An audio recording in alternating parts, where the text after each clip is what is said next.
পশ্চিমবঙ্গের রাজনীতির এক চরম অচলাবস্থা আর তার সমাধানের জন্য সংবিধানের ১৭৪(২) খ ধারার প্রয়োগ। কিভাবে একটা গোটা রাজ্যের আইনি ব্যবস্থা স্রেফ একটা ধারার ওপর নির্ভর করে রাতারাতি বদলে যেতে পারে, চলুন আজ সেটাই খুব সহজ ভাষায় ডিকোড করা যাক। প্রথমেই একটা খুব বেসিক কিন্তু মারাত্মক প্রশ্ন দিয়ে শুরু করা যাক। ধরুন কোনো সরকার নির্বাচনে হেরে গেল, অথচ তারা কিছুতেই পদত্যাগ করতে নারাজ। তখন কি হবে? সাধারণত আমরা কি দেখি?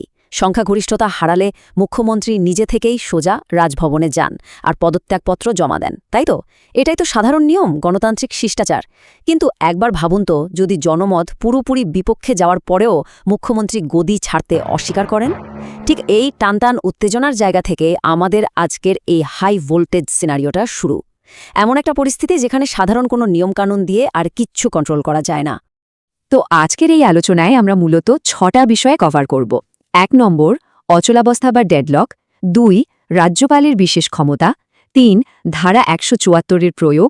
৪ নম্বর, এই পদক্ষেপ নেওয়ার মূল কারণ। ৫ নম্বরে থাকছে স্টুডেন্টদের জন্য কিছু শিক্ষামূলক তথ্য বা কুইক নোটস। আর সবশেষে রাজ্যের ভবিষ্যৎ নিয়ে একটা ছোট্ট আলোচনা। চলুন আর দেরি না করে মূল আলোচনায় ঢোকা যাক। আমাদের প্রথম সেকশন, সাংবিধানিক অচলাবস্থার সূত্রপাত। এবার এই জায়গাটা একটু খেয়াল করুন। এখানে আমরা দুটো সম্পূর্ণ বিপরীতমুখী জিনিস দেখতে পাচ্ছি। একদিকে জনমত বিপক্ষে আর অন্যদিকে পদত্যাগে অস্বীকৃতি। এই কাল্পনিক পরিস্থিতি অনুযায়ী বিধানসভা নির্বাচনে জনমত কিন্তু বর্তমান সরকারের একদম বিপক্ষে চলে গেছে। অর্থাৎ মুখ্যমন্ত্রী মমতা বন্দ্যোপাধ্যায়ের সরকার তাদের সংখ্যাগরিষ্ঠতা বা মেজরিটি হারিয়েছে। এখন নিয়ম অনুযায়ী তো সাথে সাথে পদত্যাগ করার কথা, তাই না? কিন্তু উনি যখন নিজের পদে অনড় রইলেন, কিছুতেই পদত্যাগ করতে চাইলেন না, ঠিক তখনই এই দুটো জিনিসের মধ্যে একটা বিরাট সংঘর্ষ বেঁধে গেল। আর তার থেকেই জন্ম নিল এক অভূতপূর্ব সাংবিধানিক ডেডলক বা অচলাবস্থা। এবার আসছি আমাদের দ্বিতীয় সেকশনে, রাজ্যপালের বিশেষ ক্ষমতা বা গভর্নর্স ডিসক্রেশনারি পাওয়ার। এখানকার সবচেয়ে ক্রুশিয়াল পয়েন্টটা হলো রাজ্যপালের এই বিশেষ ক্ষমতা ব্যাপারটা আসলে ঠিক কী।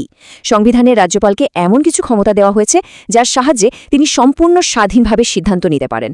মানে ধরুন, যখন একজন মুখ্যমন্ত্রী মেজরিটি হারানোর পরেও পদত্যাগ করতে অস্বীকার করছেন, তখন কিন্তু রাজ্যপাল আর মুখ্যমন্ত্রীর কথা শুনতে বাধ্য নন।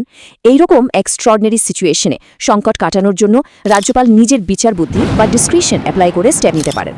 বলতে পারেন এটা হলো সংবিধানের সেই আলটিমেট রক্ষা কবচ, যেটা গোটা রাষ্ট্রতন্ত্রকে একেবারে থমকে যাওয়ার হাত থেকে বাঁচায়। আমাদের তৃতীয় সেকশন হল ধারা 174 বা আর্টিকেল 174-এর প্রয়োগ।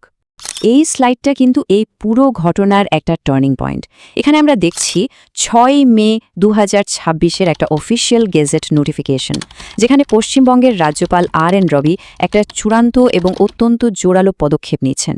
তিনি সরাসরি ভারতীয় সংবিধানের ১৭৪(২) খ ধারা প্রয়োগ করে গোটা বিধানসভাকেই ভেঙে দিচ্ছেন বা ডিসলভ করে দিচ্ছেন। এই নির্দিষ্ট তারিখ আর এই কড়া আইনি পদক্ষেপটাই কিন্তু পুরো গেমটা চেঞ্জ করে দেয়। এটা একেবারে জলের মতো পরিষ্কার করে দেয় যে কোনো অসাংবিধানিক অবস্থাকে আর কোনোভাবেই মেনে নেওয়া হবে না। এখন আপনাদের মনে নিশ্চয়ই প্রশ্ন জাগছে, এই 174(2) খ ধারাটা আসলে কাজ করে কিভাবে? দেখুন, খুব সিম্পল। এই ধারার মাধ্যমে রাজ্যপাল যখন বিধানসভা ভেঙে দেন, তখন কিন্তু বর্তমান সরকারের সমস্ত আইনি ক্ষমতা এক লহমায় কেড়ে নেওয়া হয়। মানে মুখ্যমন্ত্রী কার্যত তার পদের ক্ষমতা হারান, আর গোটা মন্ত্রিসভা বা প্রশাসনের আইনি অস্তিত্ব বলে আর কিচ্ছুটি থাকে না। সহজ কথায় বলতে গেলে, যে সরকারের ওপর জনগণের আর কোনো ভরসা বা রায় নেই, তাকে ক্ষমতা থেকে সরানোর এর চেয়ে পাওয়ারফুল সাংবিধানিক টুল আর কিছু হতেই পারে না। বিধানসভা ডিসলভ হওয়ার সাথে সাথে সেই সরকারের সমস্ত অধিকার একেবারে জিরো হয়ে যায়। চলে আসছি ৪ নম্বর সেকশনে, বিধানসভা কেন ভাঙা হলো। এই স্লাইডটা কিন্তু ভীষণ ইন্টারেস্টিং। শুধু বরখাস্ত না করে পুরো বিধানসভাটাই কেন ভেঙে দেওয়া হলো?